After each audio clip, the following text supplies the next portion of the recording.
বহু সত্যিকারের দক্ষ যোগ্য কর্মীরা স্পেস পাননি, তাদের চলে যেতে হয়েছে। তো এখন যেভাবে তিনি গেছেন এবং যে বার্তাটা যাচ্ছে সেটা খুবই খারাপ। মমতা বন্দ্যোপাধ্যায় বিশ্বাস করেছেন, আমাদের অনেকের আপত্তি না শুনেও তিনি যে আস্থা রেখেছেন, পদ দিয়েছেন, তো বিশ্বাস করেই দেয়। আবার সুদীপ বন্দ্যোপাধ্যায় যাওয়া মানে তো buy one get one free. BJP marketing এ তো বিরাট সাকসেস। মানে শুধু সুদীপ বন্দ্যোপাধ্যায় একটা পরচুলোওয়ালা একটা ওরকম একটা অদ্ভুত টাইপের লোক পাওয়া গেল তাই নয়, তার সঙ্গে একটা ভ্রাম্যমান বিউটি পার্লার পাওয়া যাবে। হ্যাঁ, ফলে buy one get one free. তো উত্তর কলকাতার যে মানুষ বিজেপির বিরুদ্ধে ভোট দিয়েছে, তৃণমূল প্রার্থী হিসেবে সুদীপ বন্দ্যোপাধ্যায়কে ভোট দিয়েছে, তাদের সঙ্গে এই বিশ্বাসঘাতকতা। উনি একাধিকবার দল পরিবর্তন করেছেন, কিন্তু বারবার এই বয়সে এসেও এটা অবাঞ্ছিত। কিন্তু আমরা বারবার বলেছি, আমরা কিন্তু মমতা বন্দ্যোপাধ্যায়ের সঙ্গেই আছি, কিন্তু এটা মমতা বন্দ্যোপাধ্যায়ের প্রাপ্য পাওনা। এই ধরনের জিনিসপত্রকে উনি মাথায় তুলে রেখেছিলেন এবং এই যে তাপস রায়কে চলে যেতে হলো, কেন যেতে হয়েছে? তাপস রায়ের মতো একটা দক্ষ নেতা। এই সুদীপ বন্দ্যোপাধ্যায় হোয়াটসঅ্যাপ করে করে কেঁদে কেঁদে বলেছেন, মমতা আমাকে উত্তর কলকাতার সভাপতি আবার করে দাও। সজল ঘোষ, তার বাড়িতে পুলিশ দিয়ে দরজা ভাঙানো হয়েছে। একমাত্র কুণাল ঘোষ টুইট করে প্রকাশ্যে প্রতিবাদ করে আমি দলের লাথি ঝাঁটা খেয়েছি সেদিনকে। এগুলো কারা করেছে? এই ওখানকার যারা এইসব লোকজন। আর আজকে আমাকে সাসপেন্ড করা হয়েছিল কেন? আমি বলেছিলাম মানুষ হিসেবে তাপস রায় ভালো, আমাদের দলের প্রার্থী সুদীপ বন্দ্যোপাধ্যায়, তাহলে আর মানুষ হিসেবে তাপস রায় ভালো আমি বলেছিলাম, আমাকে সাসপেন্ড করে দেওয়া হয়েছিল। আজকে দেখুন কে ভালো কে খারাপ। আর ও তো দুদিন আগে আমায় ফোন করেছিল, মমতার বাড়িতে সিআইডি গেছে, তুমি কোথায়? মমতা বন্দ্যোপাধ্যায়ের বাড়ি এখানে। বললো নয়না যাচ্ছে।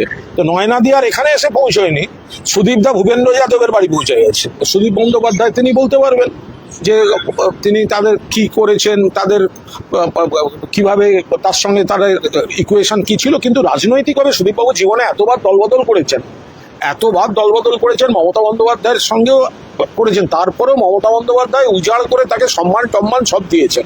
তারপরে যা ঘটেছে এগুলো মমতা বন্দ্যোপাধ্যায়ের পাওনা, এইসব মানে প্রাপ্য ছিল।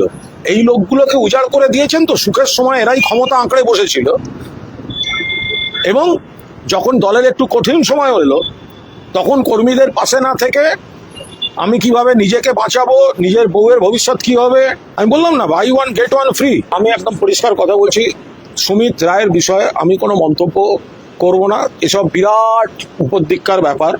হ্যাঁ, কার্যত তিনি মানে বস, তিনি তার ফ্যান ক্লাব হয়ে গেল। সুমিত রায় ফ্যান ক্লাব, সেই ফেরেবাজগুলো কোথায়? সেগুলোকে একবার পুলিশ কান ধরে টেনে আনো যে সুমিত রায় ফ্যান ক্লাব। আর কি হচ্ছে? সুমিত রায়কে খুশি না থাকলে অভিষেকের টাইম পাওয়া যাবে না। অর্ধেক কর্মীদেরকে হতাশ করা হয়েছে। এইসব সুমিত রায় জাতীয় লোকজন, এরা গোটা পার্টিটার 12টা বাজিয়ে দিয়েছে।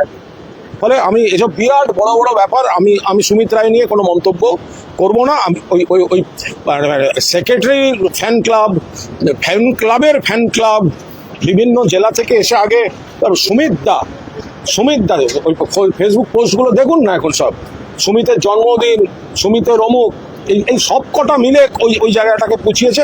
আমি মন্তব্য করি, আমি তৃণমূলের সৈনিক।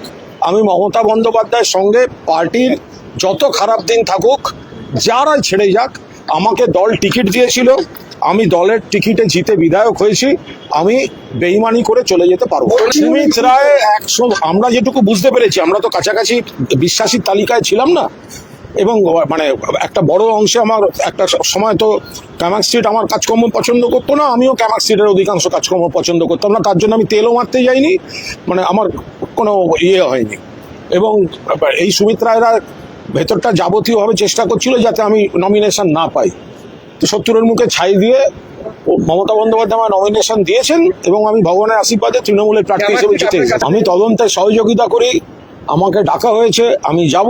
আমি তদন্তে সহযোগিতা চিরকাল করি, আমি আগামীকালও তদন্তে পুরোপুরি সহযোগিতা করি। আমি 3:30টায় ঢুকবো। মুখোমুখি বসানো হলে আমি কি পেছন ঘুরে বসবো? আমি তো মুখোমুখি বসবো। সবাই বুঝতে পারছেন এটা ঘটনাচক্রে তৃণমূল কংগ্রেস আজকে বিরোধী পক্ষে বসতে হয়েছে এত তাড়াতাড়ি। যারা শুধু ক্ষমতার সঙ্গে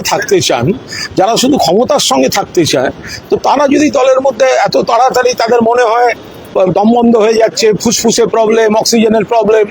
তো প্রবলেম এটা সাই নয়। যারা ওয়ার্কার, যারা কর্মী, আর মানুষও বুঝতে পারছেন যে মহিলা আজ বিরোধী আসনে, বিরোধী দলের নেত্রী, মুখ্যমন্ত্রী নেই, তাকে যখন এই পরিমাণ আক্রমণ করতে হয়, তাকে মানে বাকি যারা ক্ষমতার জন্য ছিলেন তাকে তো শুষে খেয়েছেন, তার ছবিটাকে ব্যবহার করে তো পদ, এমপি, এমএলএ, অমুক তমুক কিছু বাকি ছিল না।